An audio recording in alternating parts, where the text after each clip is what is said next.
समांतरची योजना ही जवळपास 10 वर्ष चालली आहे. त्यामध्ये झालेले जे काही गडबड घोटाळे आहेत ते सर्वांना माहिती आहे. त्यानंतर आलेली ही दुसरी एजन्सी, आता त्याचं काम जवळपास 95% पूर्ण झालेलं आहे. स्वतः आम्ही त्याच्यावर 24 तास लक्ष ठेवून आहोत, कारण शहरातल्या नागरिकांना जो त्रास होतो आहे त्याची जाणीव ही प्रत्येकाला आहे. म्हणून आता ज्या लाईन फुटायच्या त्या सगळ्या बदलल्या गेलेल्या आहेत आणि आता पाण्याचा जो कालावधी 15 दिवसाचा होता तो जवळपास 8 ते 9 दिवसावर आलेला आहे. मला वाटतं 1-2-3 दिवसामध्ये आणखीन त्याच्यात सुधारणा होईल. डे बाय डे त्याच्यात सुधारणा करायचा आम्ही प्रयत्न करतो. हे आंदोलन करणारे जे आहेत ना, यांनीच केलेले जे काही पापं आहेत ते आता आम्ही भरतो आणि म्हणून त्यांना आंदोलन करायचा काही तसा नैतिक अधिकारसुद्धा नाही. आणि तुम्ही पाहिलं असेल त्यांचं आंदोलन, 4 हंडे लावले ते काय मे आणि स्वतःच बोंब बोलताय. मग हे तरी मागणी करा ना. ज्यांच्यामुळं हा त्रास झाला, उद्धव ठाकरे साहेबांसारख्या नेत्यांनी त्यांच्या या संदर्भामध्ये माफी 2 वेळा, 1 नाही 2 वेळेला मागितलेली आहे. आणि आज हेच लोक, आम्ही जनतेचे कुठेतरी रखवालदार आहोत, त्यांना आम्ही पाहण्यासाठी रस्त्यावर आम्ही आलेलो आहोत, हे दाखवण्याचा फक्त तो त्यांचा प्रयत्न आहे. परंतु आम्हाला सुद्धा याची जाणीव आहे. आम्ही लवकरच या आमच्या जनतेला पाणी द्यायचा निश्चित प्रयत्न करणार आहोत. डिसेंबरचा कालावधी लागतो अशी चर्चा बावनकुळेने पण सांगितलं की डिसेंबर लागेल. म्हणून प्रत्येक जण याच्यामध्ये, तुम्ही एक लक्षात घ्या की याच्यामध्ये फक्त प्रशासन काम करतंय का तर नाही. याच्यामध्ये प्रत्येक डिपार्टमेंट तर आहेच आहे, परंतु राजकीय पक्षाचे सर्व नेत्यांचं लक्ष आहे.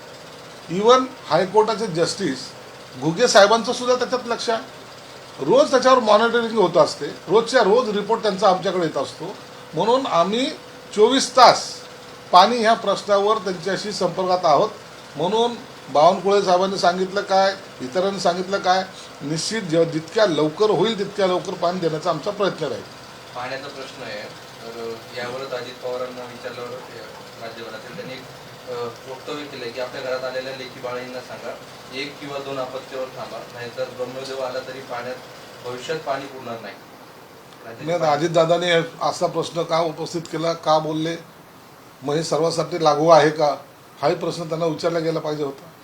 परंतु अजितदादा आहेत, त्यांचा उत्तर देण्यामागचा हेतू काय ते आम्हाला कळलं नाही. मग सर्वांनाच ना, हम दो हमारे दो, तर सर्व समाजाला लागू होईल ना. त्यांनी सर्वांना उद्देशून बोललं असेल तर ते सर्वांना लागू होईल. यवतमाळमध्ये हर घर हर जल नावाची योजना पंतप्रधानांची, त्या गावामध्ये पाणी भरण्यासाठी नदीत 12 वर्षाच्या मुलीचा मृत्यू झाला. गावात योजना आहे, नळ आहेत, मात्र पाणी नाही. अशी स्थिती महाराष्ट्रात निर्माण झाली. नाही, हर घर जल योजनामध्ये जे ते काय कुशल कारागीर लागतात त्याची उणीव निश्चित भासते आणि देशभरात हा प्रोग्राम राबवला जातो. म्हणून अशा वेळेला काही ठिकाणी योजना पूर्णत्वाला आल्या नाहीत हे सुद्धा सत्य आहे. म्हणून आता यवतमाळमध्ये निश्चित काय घडलं याबद्दलची मला कल्पना नाही.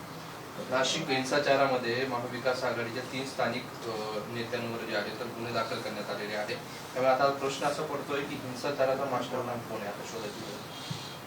नागपूरमध्ये जी दंगल घडली त्याला कारणीभूत कोण होतं हे आपण पाहिलेलं आहे.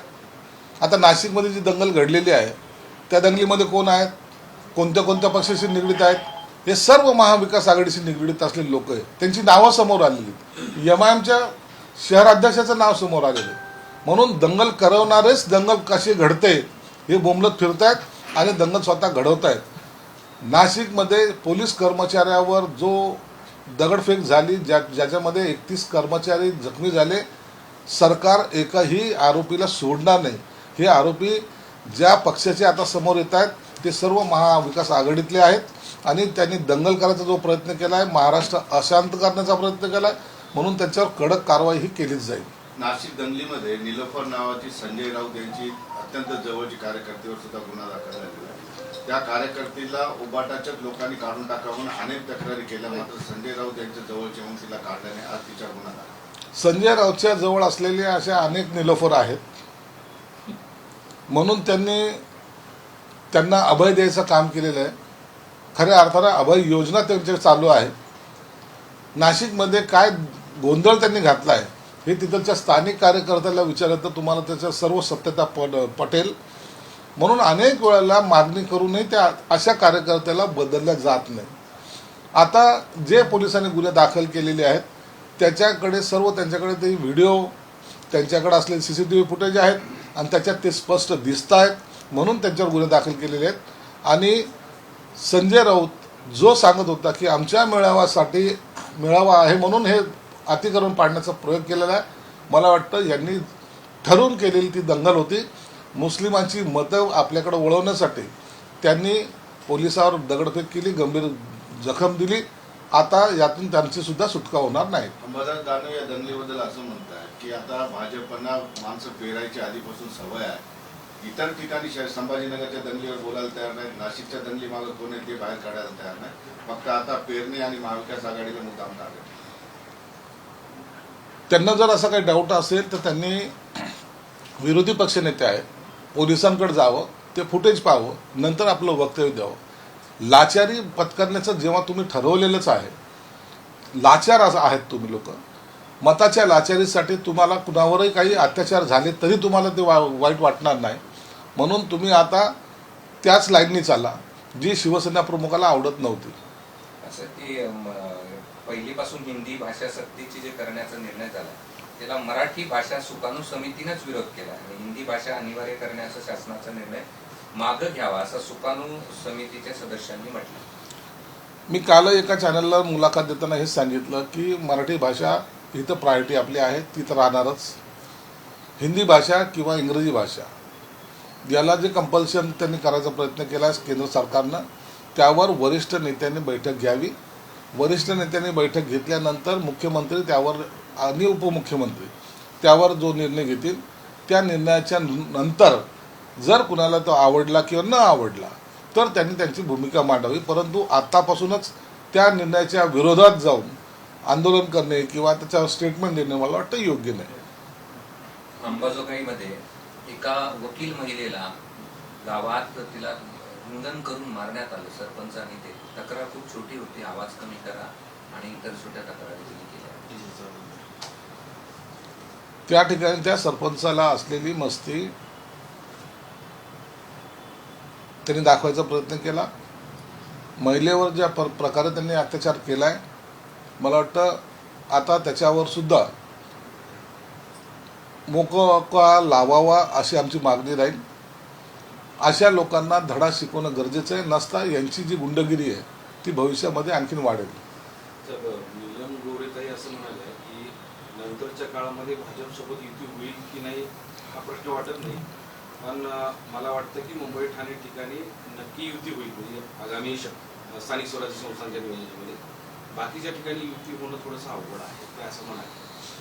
नीलमताईंनी त्यांचं मत व्यक्त केलेलं आहे, परंतु भाजप असेल की शिवसेना असेल त्यांचं पहिल्यापासून धोरण एकच आहे की येणाऱ्या प्रत्येक निवडणुका ह्या आम्हाला महायुतीच्या म्हणूनच लढवायच्या आहेत. कार्यकर्त्याचा काही ठिकाणी जर वाद झालाच तर त्या ठिकाणी काय निर्णय घ्यायचा हे वरिष्ठ नेते ठरवतील. पण ते त्यावर बावनकुळे असं म्हणाले की स्थानिक पातळीवर एखाद्या वेळेस निर्णय बदलू शकतो, स्थानिक मुद्द्यावर स्थानिक नेत्यांचे काही रचना. पूर्ण एवढ्या मोठ्या निवडणुकीमध्ये 1-2 ठिकाणी निर्णय बदलला तर हरकत नाही, परंतु जर महायुती बनून जर लढलो नाही तर त्याचे परिणाम कदाचित आपल्याला भोगावे लागतील. म्हणून 1-2 ठिकाणी सोडली तर प्रत्येक ठिकाणी ही महायुतीची मजबूत पकड राहील आणि त्याच पद्धतीने आम्ही निवडणुका लढू.